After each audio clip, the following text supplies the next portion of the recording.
ارحبوا وارحبوا قدام رد السلام، هو المفاخر يذعذع طيب دخانها.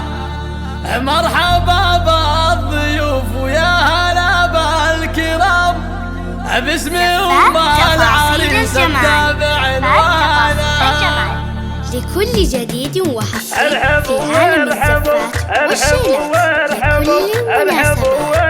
للطلب أو الاستفسار التواصل ارحبوا وارحبوا قدام رد السلام، والمباخر يذعذع طيب دخانها. مرحبا بالضيوف ويا هلا بالكرام، باسم ام العريس ابدا بعنوانها. رحبت ام ابراهيم بالشعر والكلام، ولوحت فيها تحيي ضيفانها.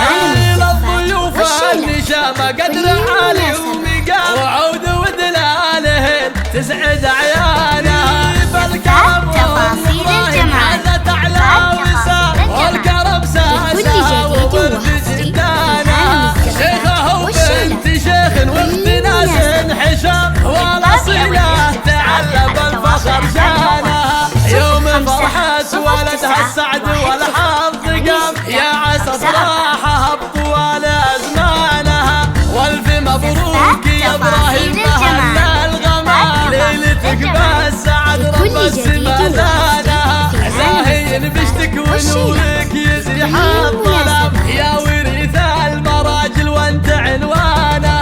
يا ولد شيخ له شان رفيع ومقام، هذا عبيد درع زهران وحصانها. وانتم سلالة اللي معتلين السنام، روس زهران الفخر وروس شيخانها. الزهران يا لك برسق معنا الخصام، لا بتشامخ بالمجد اركانها.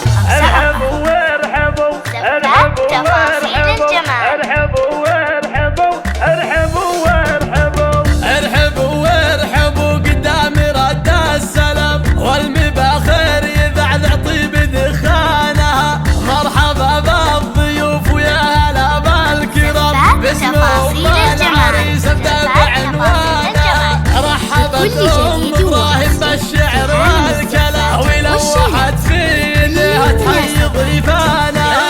الضيوف النشامه قدر عالي ومقام، وعود ودلالهن تسعد عيانها. بالكرم ام ابراهيم حازت اعلى وسام، والكرم ساسها وورد جدانها. شيخه وبنت شيخ واخت ناس حشام، والاصيله تعلى بالفخر شانها. يوم فرحت ولدها السعد والحظ قام، يا عسى افراحها بطوال ازمانها. والف مبروك يا ابراهيم مهلا الغمام، ليلتك بالسعد رب السما زانها. زاهين بشتك ونورك يزيح الظلام، يا